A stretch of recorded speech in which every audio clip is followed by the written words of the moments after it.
Well, thank God the SEC is willing to schedule some big games early in the season against non-con opponents, right? You got Texas A&M traveling to take on Clemson, a road game. SEC not scared to travel. Yep, and then LSU traveling west to take on Texas in another true road game. Two of the two best games in all of college football so far this season, both involving SEC teams who are not afraid to schedule big non-con games and not afraid to travel to play those games. The Big Ten should take a lesson in that. What's the best game so far this season the Big Ten has given us? Cincinnati and Ohio State this week? Is that really the best the Big Ten is willing to do? The Big Ten really needs to step up their scheduling practices. But anyway, in today's video, I'm going to preview all of the top 25 games in week 2 of the 2019 college football season, with one exception. I did an SEC preview yesterday. So I previewed every game involving an SEC team in yesterday's preview and prediction video. So I won't be covering any games involving SEC teams in today's video. If you're curious on some of those SEC games, just click back to yesterday's video and check that one out. This is going to be all the top 25 teams playing this week, except the SEC. Let's go.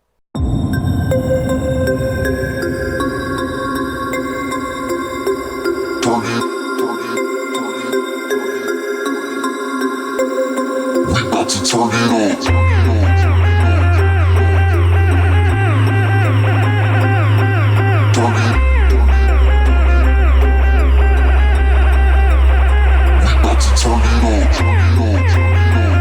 As usual, this video and all my preview and prediction videos that I do this season are going to be sponsored again by the good people over at betnow.eu. Go check out their website. It's really easy to use. There's a link in the description of this video. Click that link. It'll take you over there. You can see how easy it is to get yourself signed up. It's the usual information: name, email address, date of birth, that kind of thing. Get yourself signed up. When you make your first deposit, make sure you use promo code Uncle Lou. That's one word, Uncle Lou, and they're going to give you a 100% bonus on whatever you deposit through September 16th, a one-time bonus. So as long as you get signed up by September 16th and you use that promo code Uncle Lou, they're going to give you a 100% bonus. So you deposit 100, 200 shows up in your account. You deposit 50, 100 shows up. Deposit 500, 1,000 shows up. You guys get the idea. After the 16th, it's going down to a 50% bonus. So make sure you get signed up by the 16th. Take advantage of that free money. Have yourself some fun gambling on college football this season. And honestly, that is how you should look at it. Don't look at it as a way to make money. This stuff is a crapshoot. I gave you reasons during this video, or I'm going to give you reasons during this video why I'm taking one team over another. I could make another video tomorrow and give you reasons to take the opposite team. It's a crapshoot. Don't take my advice. This is just for entertainment. Whatever. Make your own decisions. Have some fun with it. Look at it as entertainment. You go to the movies, what are you going to spend $100 taking your family to the movies? Put $100 in there, have some fun with it, see what you can do. All right, let's get on with the video.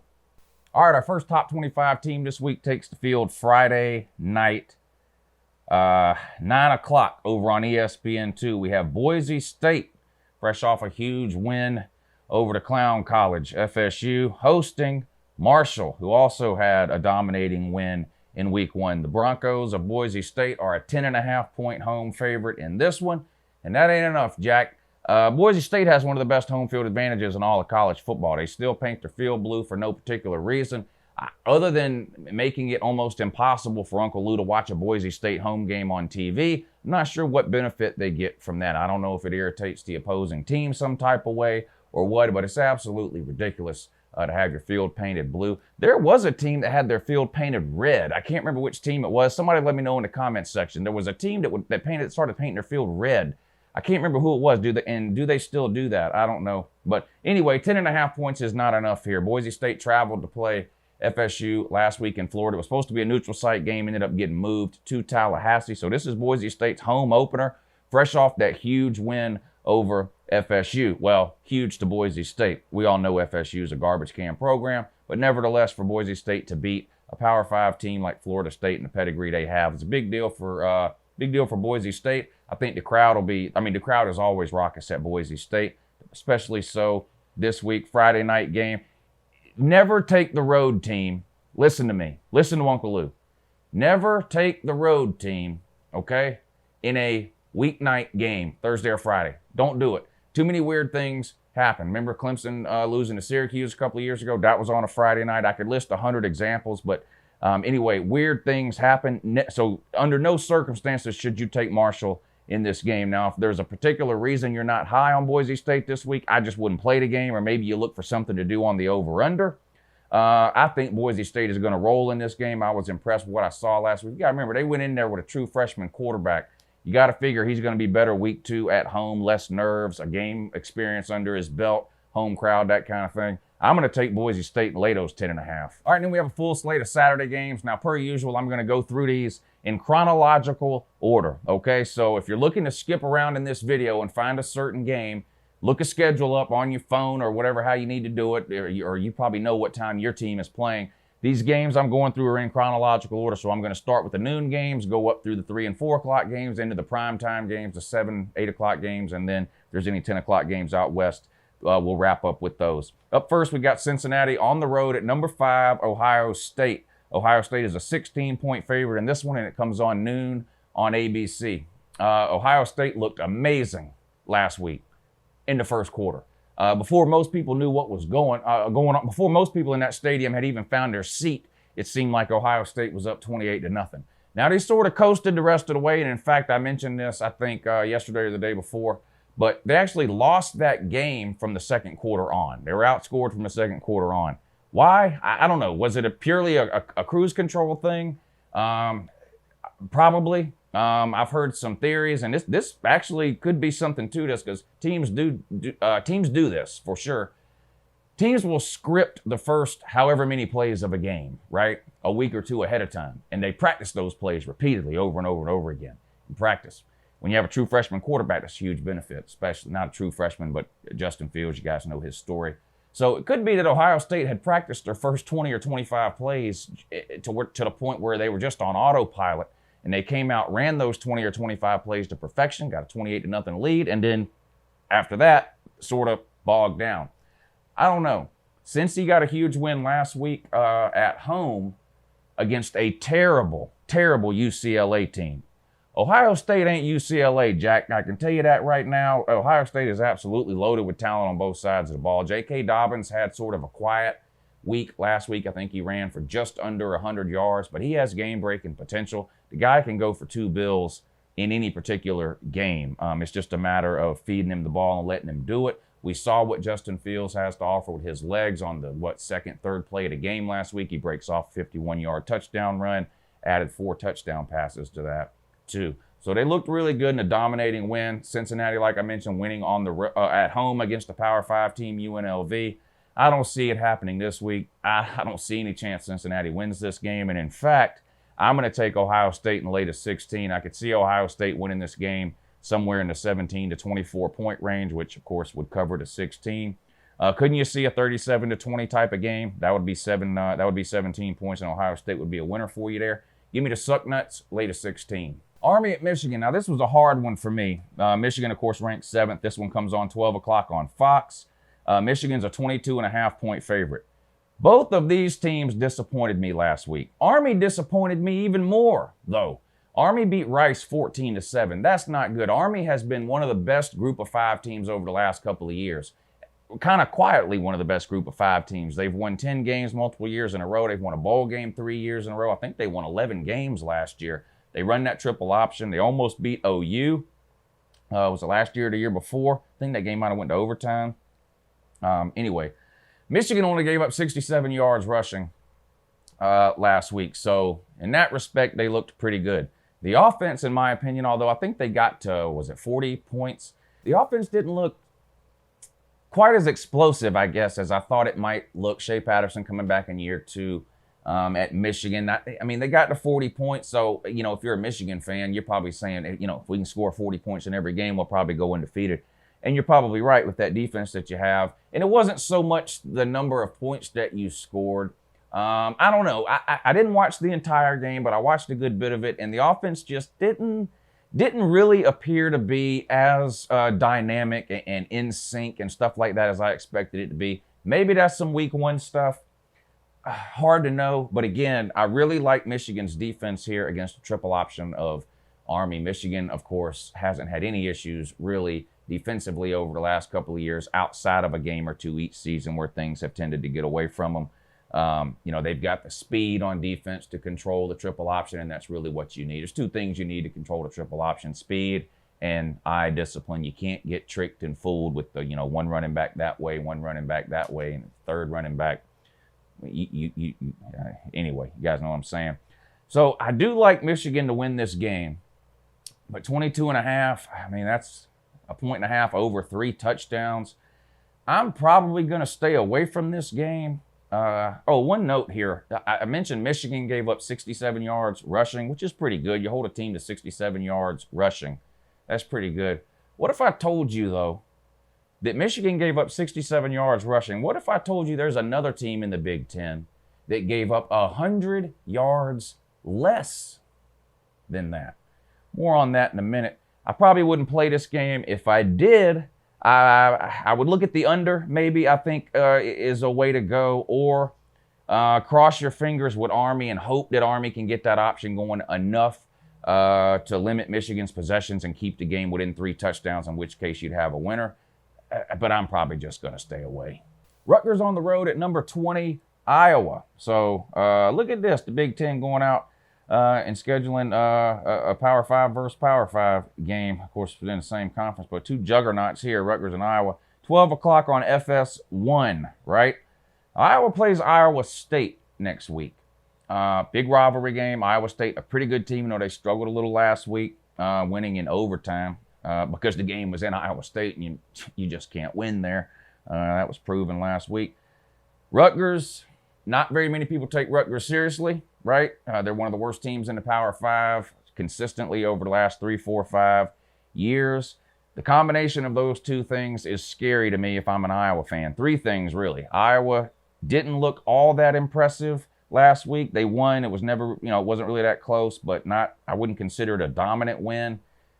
You got a rivalry game next week, and you're playing a game this week that can be easily overlooked. Iowa's a 19.5-point favorite in this one. Shout out to Comic Dude, called in last night to let us know about Rutgers running back Pacheco leading America in touchdown rushes this year with 5 touchdown runs in week 1. So we'll see where he's at after this week, after playing Iowa. I don't think Rutgers is going to win this game on the road in Iowa, but I will take Rutgers in honor of Comic Dude, but I need every bit of those 19.5 points. All right, here comes an interesting one to me here. Syracuse on the road at Maryland. Syracuse comes in ranked number 21. They're on the road against the Terps. 12 o'clock on ESPN. Maryland is actually a 2-point favorite in this game. Now, Maryland looked absolutely dominant last week against an inferior team. But let's be real, that's better than we've seen Maryland look most of last year or the year before outside of their wins over Texas. I don't know why Texas can't beat Maryland. Probably because Texas is just not a very, very consistently good team. But 4 losses in their back, though. About to be 1 loss coming up for Texas this year here in a couple of days, though. Yeah, LSU is about to gorilla drag them up and down that field. But that's neither here nor there. That was on yesterday's video. Click back if you want to get pissed off about that. What was I talking about? Oh, Syracuse on the road at Maryland. Syracuse, the ranked team here, 21. Maryland unranked. But Maryland is actually the 2-point favorite. Now, Syracuse did not look very good week 1 compared to what people expected them to look. And listen, I'm no expert gambler or sports bettor or things like that, but there are certain sort of philosophies within sports betting that people tend to follow, and these things tend to be true more than they're not true. And one thing is, every week is an overreaction. You guys know this as a fan, right? College football, from a fan perspective, is an emotional event, right? Now, for the players and coaches, not so much. They're more into the X's and O's and execution and all that kind of stuff. But for fans, it's an emotional thing. Who's betting on games? Fans. You see a lot of overreactions when it comes to some of these lines sometimes. Syracuse did not look good. I guarantee you, I don't know this for a fact, and a line may not have been out on this game 2 weeks ago. If there was a line out on this game 2 weeks ago, though, I guarantee you Syracuse was the favorite. Syracuse had a lot of expectations heading into this season. They're considered by a lot of people to be the closest team in the ACC to being able to challenge Clemson. Not that anyone expects them to win the ACC, but the closest to Clemson. Maryland, not a lot of expectations for them. But again, look what happened week 1. Maryland comes out, looks completely dominant. Syracuse comes out, doesn't look anywhere near as good as people expected. Now you look at this game and the Terps are favored by 2. I'm not buying it. Give me the orange on the road to pull the upset. I guess it's an upset since Maryland is favored, but give me Syracuse. Northern Illinois, Utah. Utah is ranked 13th after a big win over Bigot Young University last week. This one comes on 1 o'clock on the Pac-12 network. Utah's a 22-point favorite in this one. I think that's too much. Big win last week for Utah over BYU, the Holy War. That's, one of their biggest games of the year every single year. Played early in the season like that, emotional win. They pulled away late in that game, won by a few scores. They're back at home now this week hosting a scrappy Northern Illinois team, really. I'm going to take Northern Illinois here in the 22 points. I do expect Utah to win, but Utah, in my mind, not the most explosive offense in the world. I like their running backs. They play really great defense. I expect Utah to win, but since it's just over that 3-touchdown mark and they're coming off that emotional rivalry win against BYU last week, I'm going to take Northern Illinois in the 22 points. Central Michigan on the road at Wisconsin. Wisconsin comes in ranked 17th to this one, their first home game of the year after a just complete dismantling last week of South Florida. Wisconsin was one of the 2 or 3 most impressive-looking teams in week 1 of college football to me. Jonathan Taylor, no surprise, goes for about 200 yards. I mean, you don't even have to pay attention.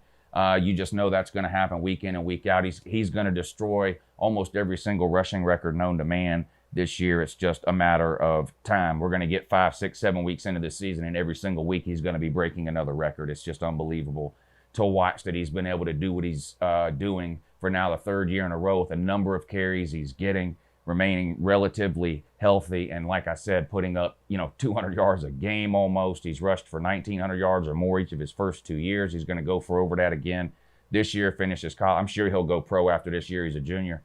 But he'll finish his college career with over 6,000 yards rushing. He was unstoppable last week on the road at South Florida. I look for more of the same here. Central Michigan is an okay team. They've got no business competing with Wisconsin, and they got to do it on the road with that jump around thing they do there at Camp Randall. This game 3:30 on the Big Ten Network. If I didn't mention it, Wisconsin's a 35-point favorite. I hate playing spreads that are this high, but after what I saw from Wisconsin last week, if I was going to play this game, I would definitely take the Badgers. I think Wisconsin could win this game, by 40 or 50 points if they keep the gas down. But I could see them winning this game, 49-10, something like that. That would be a 39-point win. It's not going to be close. Wisconsin's going to control the game from start to finish on the ground with Jonathan Taylor. He'll have a couple of home run swings, I'm sure, touchdown runs of 40 or more, probably at least 2 in this game. I mean, the guy's just unbelievable. Give me the Badgers late at 35. I really don't like laying that big of a number, but I'll take Wisconsin.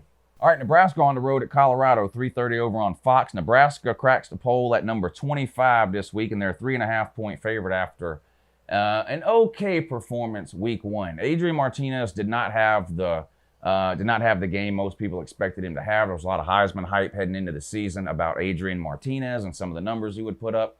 With legitimate reason, I think. He set a freshman record last year for yards per game.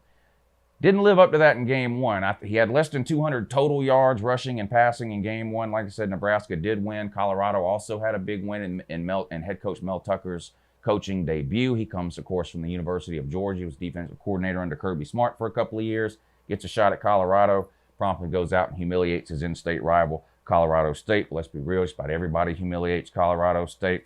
I like Nebraska to have a turnaround here, even though it's on the road. This is another example of, I think, a little bit of an overreaction. If you would have saw a line on this game 2 weeks ago, it would have been at least 7-point. Nebraska would have been at least a 7-point favorite. Colorado played really, really good last week. That's the perception anyway. Nebraska didn't live up to the hype last week. That's the perception. I think that's reflected in this number here. Nebraska only a 3.5-point favorite. I think we see a correction this week. I think Colorado sort of comes back down to earth a little bit, and I think Nebraska and Adrian Martinez in particular will have a much better game. Give me the Cornhuskers late at 3.5. Northern Colorado on the road at Washington State. Washington State's ranked 22nd. This one comes on 5 p.m. Good luck finding it on TV, though. Washington State is a 36.5-point favorite in this one. If I was going to play this game, I would take Washington State. Mike Leach loves to score a lot of points and sling the ball around. Northern Colorado is a terrible team. Washington State could win this game 55-60-10, something like that. I'm not going to play a point spread of 36.5 points with a Pac-12 team. It's just not going to happen. Maybe play the over in this game is a possibility. I would stay away. I mean, there's no way I would take Northern Colorado, but 36.5, I can't do it. I'm staying away. South Dakota at OU. OU ranked 4th. Jalen Hurts still scoring touchdowns and gaining yards from last week's game. This one comes on at 7 p.m. This one's not on TV either. Oklahoma's a 37.5 point favorite. I will lay 37.5 with Oklahoma. Their offense, no one's got any questions about Oklahoma's offense. They're elite on all levels on offense. They've got great offensive linemen. We know what Jalen Hurts can do. They've got one of the best wide receiving groups in America, and they got Trey Sermon and Kennedy Brooks running the ball. When it comes to running back tandems, say what you want about who they play and all that crap where people that don't understand football always, but who have they played? Top 5 running back tandem in college football with Trey Sermon and Kennedy Brooks. Oklahoma is going to absolutely roll again this week offensively. Defensively, still not very good, but they don't have to be very good defensively to beat this South Dakota team. I don't think. Don't let what South Dakota did last week trick you. They're not a good team. Give me Oklahoma. Late of 37.5. They may win by 57.5. Central Florida on the road at FAU, 7 o'clock, CBS Sports Network. This is a weird line to me. Why is Central Florida only a 10-point favorite here?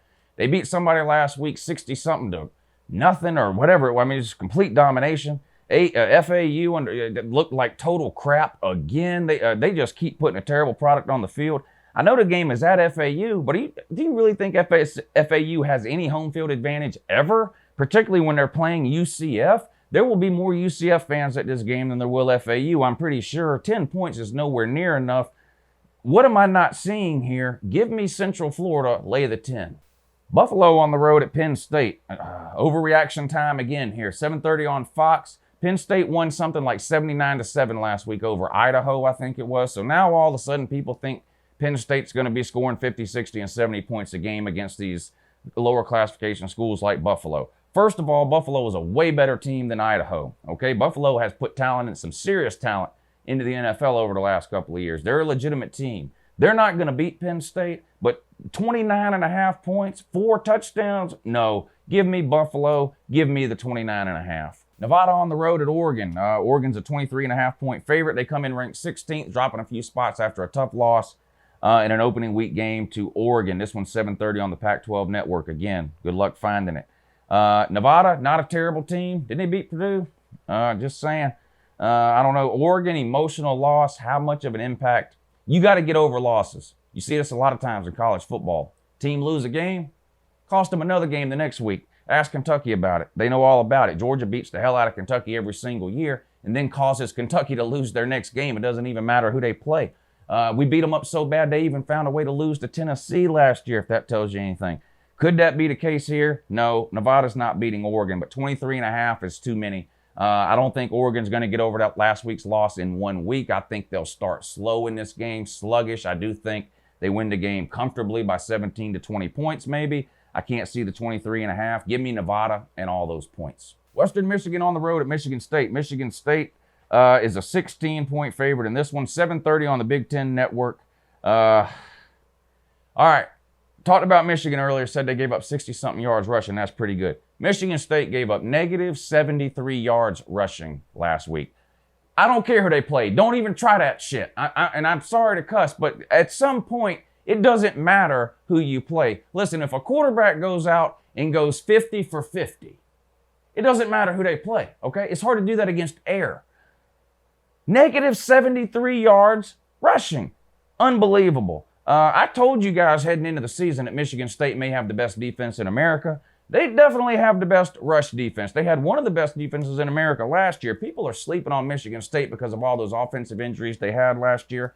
And no, their offense did not look amazing week 1, but their defense is absolutely for real. You got some, I'm not going to name any, well, forget it. But there are some legitimate defenses in the Big Ten. I don't care about these. You got some people that don't watch no football outside of their own team. A lot of Georgia fans fall in this category, unfortunately. I spend all day arguing with the Big Ten don't play no defense, Lou. Yeah, right. Go back to sleep. There's some great defenses in the Big Ten, and there ain't none better right now than Michigan State. Their defense is absolutely negative 73 yards rushing in a game. Unreal. They're a 16-point favorite. Why? Why? Will Western Michigan score? I don't know. They're not scoring more than 10, 13, 14 points, are they? No. And Michigan State can get to 30 in this game easily. Give me Sparty, latest 16. All right, Cal on the road at number 14, Washington. Washington's a 14-point favorite in this one, coming off Jacob Eason's debut last week. Huge game for Eason. That was 350 yards, 4 or 5 touchdowns, whatever it was. This one comes on 10:30 over on FS1. Washington, like I mentioned, the home team and a 14-point favorite. Cal beat UC Davis by 14 points. They got to go on the road to Washington. Jacob Eason's going to have another field day in this game. Jacob Eason is not a fluke, folks. He's got one of the best 5 arms on planet Earth. And if he puts together a pretty good season, which I think everybody expects that he will, 3,500 to 4,000 yards, something like that, with a good completion percentage and a good ratio, TD to interceptions, he's going to be a top 5 pick in the NFL draft next year. It's just that simple. The guy looks like he was built in a lab, 6'6", 240 pounds, can make every single throw, can throw it 80 yards from his knees. The only thing he's lacking, he's not very mobile. Everyone knows that, but he's got all the other tools. Washington will roll in this game. Washington looked good everywhere last week on defense, running the ball. Obviously, Jacob Eason. Give me the Huskies here, late of 14. I think they win this game by 4 scores. All right, here's a weird one here. Stanford on the road at Southern Cal, 10:30 over on ESPN. Both teams without their starting quarterback from week 1. Probably. Southern Cal's definitely without their starting quarterback. JT Daniels is done for the year. He tore his meniscus, I think it was. He's out for the year. Southern Cal's going to have to go with freshman quarterback there. He looked okay when he came in replacement of JT Daniels last week. I think he was like 6 of 8 or something, so a good percentage there, but he did throw an interception, no touchdowns. Southern Cal did not look like a very good team heading into this season, and that was with JT Daniels. Hard to imagine them looking better without him. Stanford also has some quarterback issues. KJ Costello got forearmed in the head towards I think it was in the second half of last week's game. He came out, didn't come back in, and he's questionable for this Saturday's game. I obviously wouldn't play this game until I knew what was going on with KJ Costello, unless you're somehow convinced he is going to play already, because Southern Cal right now is a 1-point favorite in this game. I don't understand that. Take away JT Daniels. If Stanford has KJ Costello, I think they can win this game on the road in Southern Cal. So maybe you think he's coming back. Maybe you have some inside information, whatever. If you're a Stanford fan, maybe you're more plugged in than the average person is, and you're willing to take a gamble here that he will play. I'm holding off making a call on this game one way or the other until I find out more myself about KJ Costello. Maybe by the time we do tomorrow night's live show at 10 o'clock, something will be announced, and I can make a decision on this game, or Saturday morning during the 9 a.m. call-in show that we do.